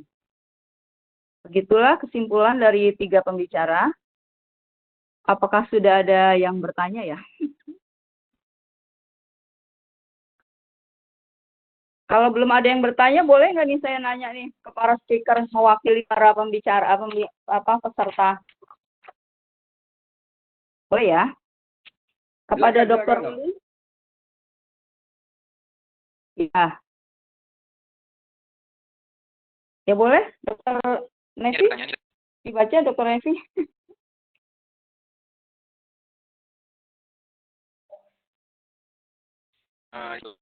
Ya, boleh. Silakan Dr. Ruli, Dr. Nevi dijawab. Ya, silakan. Di saya sih tidak ya. Bagaimana dengan analis lainnya? Dari saya antibiotik Pseudomonas kalau untuk cephalosporin hanya golongan 3 ceftazidime dan golongan 4 cefepime. Tidak semua cephalosporin bisa mengatasi kuman Pseudomonas. Fluoroquinolone juga sama. Fluoroquinolone tidak semua fluoroquinolone bisa mengatasi Pseudomonas. Hanya Cipro dan levofloxacin saja yang bisa mengatasi Pseudomonas. Bagaimana Dokter Franz? Ya, bisa dengar suara saya? Is it clear myself? Bisa. Ya, Dokter Franz, silakan. Tadi saya sudah sebutkan kan bahwa ceftaroline is not recommended, strongly not recommended to use for Pseudomonas, Acinetobacter, ASBL. Itu persoalan. Itu sudah tegas. Ini jangan misleading. Ya, artinya memang dia broad spectrum, tapi untuk kuman-kuman MDR itu tidak dan memang tidak bisa digunakan. Itu aja tegasnya. Kalau khusus karena pertanyaan untuk ceftaroline itu tidak bisa digunakan.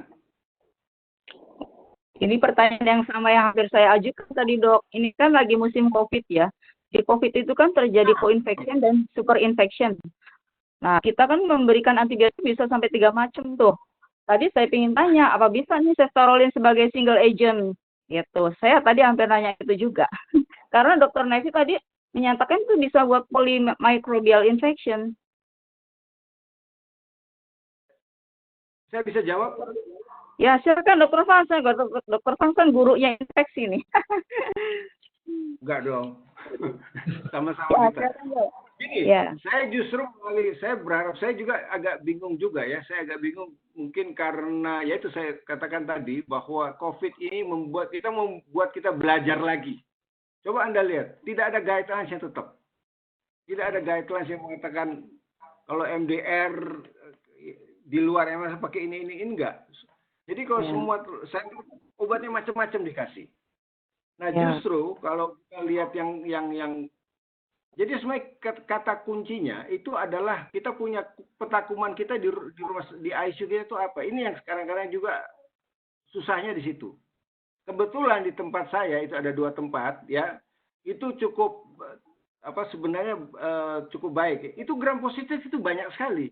Jadi kenapa kita harus menggunakan karbapenem? Saya agak khawatir nanti tahun depan itu resisten ke karbapenem kita itu makin tinggi karena penggunaannya itu gila-gilaan. Kalau buat saya sih, ya. Nah umumnya COVID itu kan kalau dilihat itu kan CAP. Nah CAP kalau kita yakin bahwa, bukan yakin ya, ya kan kita nanti bisa nilai 48 jam atau 7 bulan, ada PCT katakanlah. Ya. Kenapa kita tidak gunakan misalnya seperti ini? Ya bukan ini karena webinar sektor lain ya, tapi saya rasa kenapa kita harus pakai dengan carbapenem langsung? Saya juga heran tuh menggunakan, dan udah gitu betul saya setuju dikasih sampai 3 macam. Dan kalau kita lihat review COVID, itu hampir rata-rata penggunaan antibiotik dari Wuhan itu cuma 8% efek dari antibiotik sebenarnya. Itu persoalannya. Terus kita di sini karena panik. Ini masalah panik aja. Masalah panik sehingga semuanya digerakkan. Betul, saya setuju itu loh. Makanya mudah-mudahan kita bisa coba membuat satu ini, ya ketegasan mungkin. Saya setuju. Bisa, saya rasa mungkin Keftaroline salah satunya bisa dipakai. Karena itu dasarnya CAP. Kecuali kita tahu CAP ada risiko MDR, kan sekarang Healthcare Associated Pneumonia kan sudah dihilangkan dengan guidelines yang terbaru ini kan. Tidak ada lagi HCAP. Yang ada adalah CAP atau HAP. CAP plus indikasi MDR. Kalau kita tahu memang indikasi MDR, mungkin carbapenem ada tempatnya. Sorry, saya terlalu banyak ngomong, maaf. Enggak, dok. Amal, dok. Sodakoh ilmu, dok. Ada pertanyaan lain enggak ya dari peserta ya? Ada nih, saya bacain literasi ya. Ya, silakan dari Dr. Dr. Adijaya. Apakah nanti dokter yang tentukan siapa yang jawab ya. Apakah penyesuaian dosis ceftaroline pada pasien CKD dan hipoalbumin? Wah, ini pertanyaan yang sama yang hampir saya ajukan juga ke Dr. Franz ini. Tadi kan beliau mengemukakan dosis saya itu yang lain dengan dosis yang dikemukakan oleh Dr. Novi ya. Semuanya boleh jawab sih, terserah. Dr. Novi dulu deh. Dr. Novi habis itu Dr. Franz ya. Oke. Kalau hipoalbumin tadi saya mungkin Dr. Franz ya, karena Dr. Franz tadi ada slide tentang protein banding pada ceftaroline. Kalau untuk CKD memang ada tabelnya itu ya, tabelnya untuk penyesuaian pada pasien CKD berdasarkan creatinine clearance-nya. Kalau kurang dari 50 itu dosisnya turun dari 2 kali 600 jadi berapa kali 400 gitu ya. Coba Dr. Ruli mungkin Dr. Franz. Oke. Yang sedikit sulit kalau buat saya ini ya pengalaman kita sehari-hari di lapangan. Kalau sekarang istilahnya nggak boleh pakai CKD ya, chronic kidney disease. Oh ya, istilah baru ya. Istilah baru. Jadi gini, yang menjadi sedikit tantangan di sini itu adalah kalau pasien sudah chronic kidney disease tapi dia belum HD. Ini menjadi persoalan. Tapi kalau sudah chronic kidney disease sudah regulasi teratur dengan HD, full dose, tangan kanan dosis yang tinggi, tangan kiri HD, itu satu. Ya, enggak benar. Apalagi kalau AKI associated karena sepsis, ini pengalaman kami pakai aminoglucoside. Tapi kita tahu bahwa ini AKI karena sepsis. Dengan kita atasi sepsis, walaupun dengan aminoglucoside itu akan automatically AKI-nya itu akan recovery. Itu satu. Ini pengalaman kami sendiri. Itu tidak masalah. Asal kita yakin ini AKI karena sepsis. Challenge yang pertama tadi itu adalah kalau dia CKD, tapi dia belum HD. Kalau saya pakai full speed dosis, ini menjadi repot. Tapi saya tetap merasa adalah kadang-kadang kita dihadapi dengan life saving atau organ saving. Saya akan lebih pilih life saving dulu. Itu persoalannya. Ya tentu kita harus di sini penting kita mesti komunikasi dengan keluarganya. Dan yang lebih penting berusaha untuk tidak gunakan misalnya aminoglucoside dulu mungkin. Tapi saya rasa life saving kita intensivis harus memikirkan itu dulu. Itu persoalannya. Itu kalau pada kelompok di mana sudah CKD tapi nefrolognya masih eman-eman jangan sampai jatuhkan ke HD rutin. Kalau HD sudah rutin tidak ada pertanyaan, sikat aja kalau buat saya. Kenapa sih? Kan besok dicuci darah. Iya kan? Itu persoalan. Kalau kita terlalu konservatif dengan antibiotiknya, meninggal dia itu. Itu persoalannya. Tapi kata kuncinya buat saya komunikasi ke pasien. Itu yang paling penting. Ke keluarga pasien. Supaya dia tahu persoalannya. Mungkin itu mungkin. Ya, siap. Dr. Franz, ini pertanyaannya menyangkut seperti yang tadi ya. Dr. Franz kan pasiennya dua-duanya elderly ya. Itu perlu dose adjustment nggak dok? Kan kita ketahui elderly itu fungsi ginjalnya, fungsi organ-organ pada umumnya turun ya, hampir 30%. Perlu nggak kalau pada elderly? Saya rasa elderly atau siapapun pada hari pertama, kedua itu, emangnya kalau kita kasih dosis full, yang kreatinine 1 lantas 3 hari dia naik 7. Pasti enggak. Istilahnya malah loading dose. Fill up the tank. Isi dulu, cepet tanknya supaya apa, itu yang penting. And then after that itu apa, kita baru adjusted, itu persoalan. Makanya kita lihat, kan kita tetap monitor diuresisnya atau apa. Tapi kalau kita langsung ini orang tua gini, apalagi kalau ada hipoalbumin, wah itu repot. Itu volume distribusi akan naik pakai ventilator lagi. Saya rasa pada hari pertama kedua itu di literatur sendiri bilang kok walaupun ada gangguan ginjal enggak apa-apa dikasih untuk fill up the tank, isi penuh dulu supaya itu bisa tercukupi. Kalau dosis underdose ya susah. Tapi setelah itu memang kita perlu monitor. Apalagi geriatri tapi kalau fungsi ginjal bagus ya itu sangat rentan untuk kena infeksi. Renal shutdown. Tapi ya ini kan perlu pemantauan kan. Perlu pemantauan saya rasa. Ya, LCV is more important. Ya, setuju dok. Ya terima kasih Dr. Franz. Ada pertanyaan lagi nggak ya dari pemirsa? Ada tuh. Oh ada tuh untuk batas keamanan obat. Ya. Untuk batas keamanan obatnya? Dari Talita. Ya, Dr. Uli, silakan Dr. Uli. Ini ada pertanyaan untuk dari Talita Alia Mulyati pada semua panelis. Pada DIP SSTI, apakah dosis harus dinaikkan agar penetrasi jaringan lebih baik? Yang kedua, apakah bisa diberikan langsung anti-MRSA pada pasien SSTI apabila di tempat kami tidak bisa dilakukan swab deteksi cepat MRSA? Pertanyaan ketiga, bagaimana cara pengambilan sampel yang baik? Silakan dijawab. Ya, Dr. Uli. Silakan Dr. Uli. Pada DIP SSTI, apakah dosis harus dinaikkan agar penetrasi jaringan lebih baik? Betulnya dosis dari Ceftaroline ini sudah diberikan, sudah dilakukan uji klinis fase 3 pada pasien-pasien yang mengalami complicated SSTI.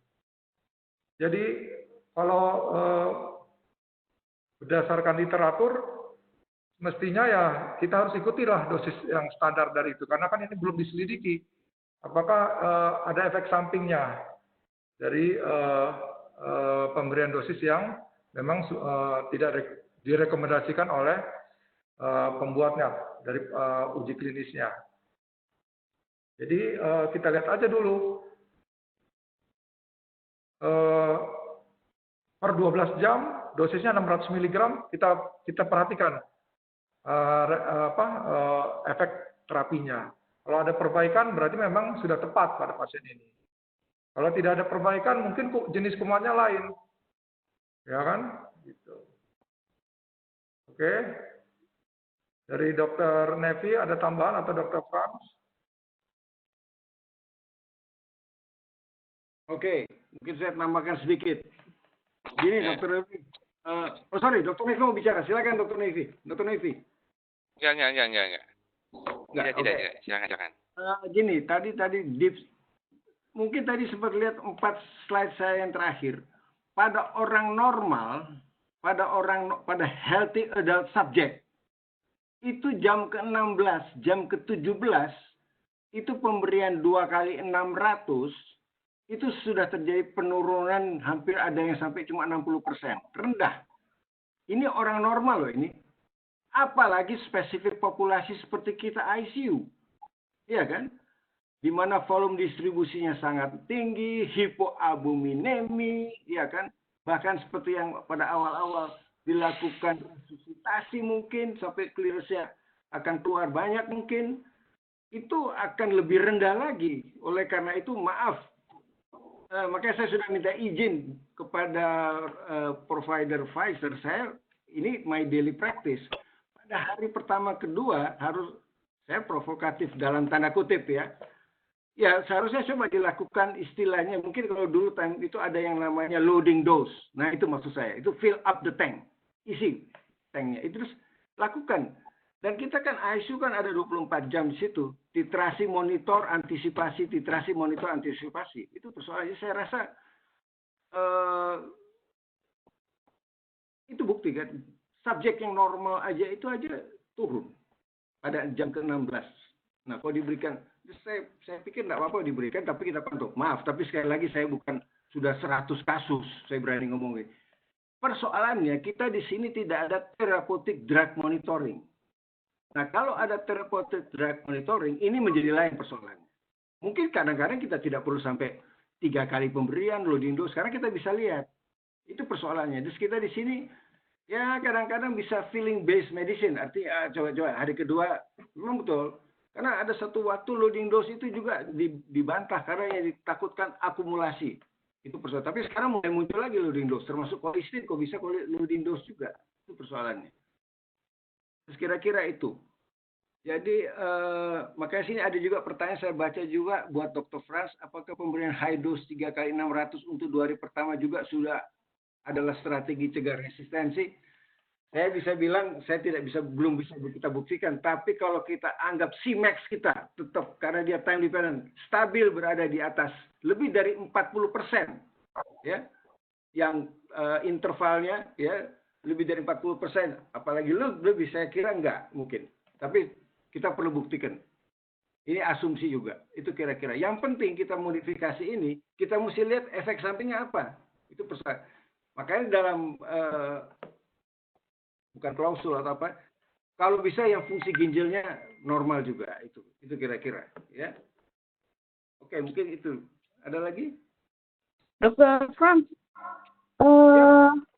kita perlu nggak ya meriksa kadar obat dalam darah untuk mengetahui kita jadi tahu dosis yang tepat, tidak toksik, tidak juga underdose gitu. I do hope your quote itu will be the dream will become true. Tapi saya rasa di Indonesia kan belum ada itu. Saya tidak tahu ya, maaf, mungkin di RSF sudah ada. Yang ada itu kan baru phenytoin, digoxin itu. Tapi di luar itu sudah rutin. Biasanya kan itu udah protokol, begitu pemberian 18 jam sudah harus dicek segala macam. Harusnya sih memang begitu. Tapi saya tidak tahu apa ada center di sini yang sudah bisa mengutur rutin. Saya kira tidak segampang begitu. Idealnya di situ. Itu idealnya. Siap. Sepertinya waktunya tinggal 15 menit lagi. Apa bisa masih ada pertanyaan dari audiens nggak ya? Masih ada tuh Mbak. Mbak? Ya. Boleh deh. 10 menit lagi deh kita lanjutkan question and answer. Oh hilang.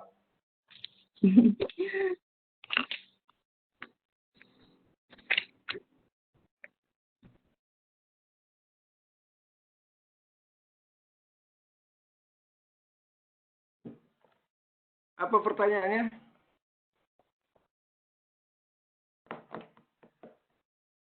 Hilang tuh. Tadi ada pertanyaannya tadi. Mana? Nih, ada yang bertanya. Untuk membuat kadar antibiotik ceftaroline yang termasuk time dependent, apakah lebih baik dilakukan drip selama 2-3 jam agar kadar terapeutik di atas MIC?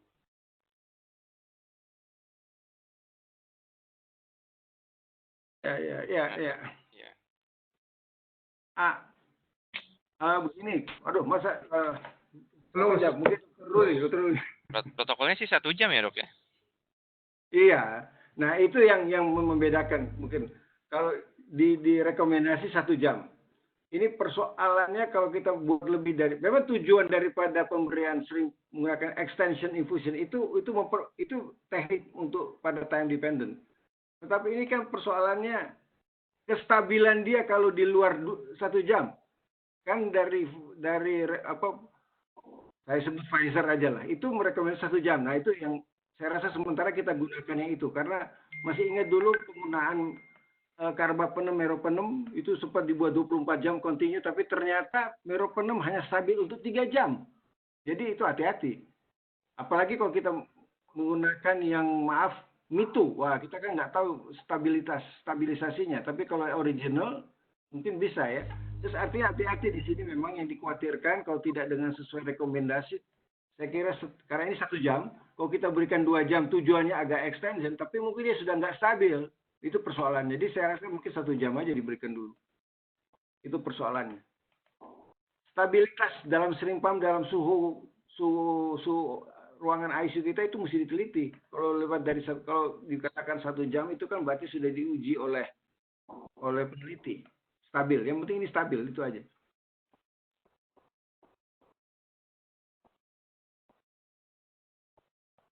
Sudah, Dr. Franz? Ya, silakan. Ada lagi? Sepertinya nggak ada pertanyaan lagi nih, Dr. Franz. Dr. Ruli. Oh, Ya. tadi ada pertanyaan dari saya, Dr. Ruli loh, sebetulnya. Apa itu, Dok?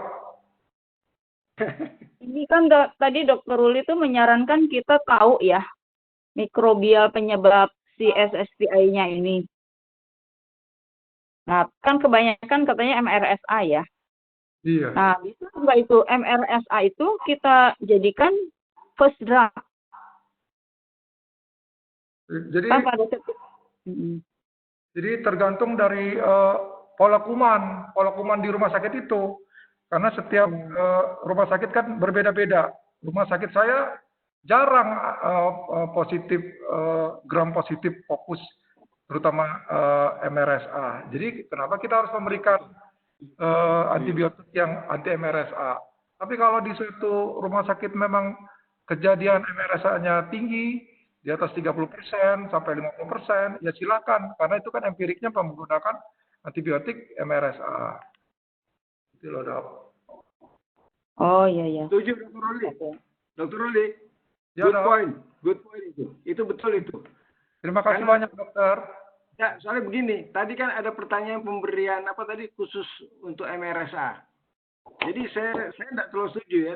Memang betul apa dikatakan Dr. Ruli, tergantung lokal kuman kita itu satu. Nah, sering diasumsikan itu MRSA, padahal tidak tahu semua peta kuman. Soalnya begini, ini ada penelitian dari ini, kalau dia bukan MRSA, katakanlah dia gokus positif non MRSA, kita berikan sebut saja linezolid, itu malah kalah yang linezolid. Apalagi pada sisi STI ini 48% itu ada bakterimia. Linezolid itu konsentrasi dalam level plasma bakteri itu rendah dibandingkan vancomycin. Kecuali penetrasi ke paru itu linezolid severe tadi itu ya. Itu lebih tajam daripada vancomycin. Tetapi kalau primer bakterimia dan pada skin soft tissue complicated ada 40% kadang-kadang koinsidensi juga dengan bakterimia. Nah, ini bakterimia ini bahaya kalau kita gunakan langsung dengan spesifik katakan linezolid, itu efeknya kurang. Kalau kita sebut linezolid sebagai MRSA utama, sebagai anti MRSA. Justru yang non MRSA tapi dia jarang positif itu yang lain malah mungkin apa? Tigersina lebih bagus mungkin itu kira-kira.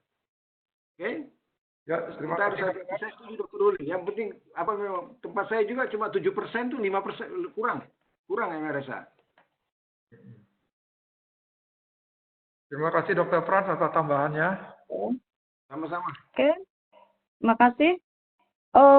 Ini waktunya tinggal 10 menit lagi ya. Ya udah saya simpulkan aja ya. Terima kasih kepada para peserta yang sudah mengikuti dengan seksama. Kepada pembicara juga saya ucapkan terima kasih. Akan saya simpulkan untuk take home message-nya. Jadi complicated skin and soft tissue infection itu sebagian besar disebabkan oleh MRSA yang sudah resisten terhadap antibiotik sebelumnya. Makanya diperlukan terapi yang paling mutakhir, yang terbaik, ditemukan ceftarolin. Nah, ceftarolin ini untuk kasus Dr. Franz digunakan loading dose dulu untuk mencapai kadar dalam plasma, kadar terapeutik dalam plasma, supaya efisien dan efektif. Nah, begitu kesimpulannya, take home message yang bisa kita ambil dari webinar sore ini. Bila ada pertanyaan. Terima kasih. Selamat sore, saya kembalikan kepada admin ya. Terima kasih Dr. Asih, makasih Dr. Franz, makasih Dr. Ruli. Ya, sehat-sehat semua. Thank you. Terima kasih kepada Mari kita pakai masker lagi. Webinar ini akan Mas Lady. ada di YouTube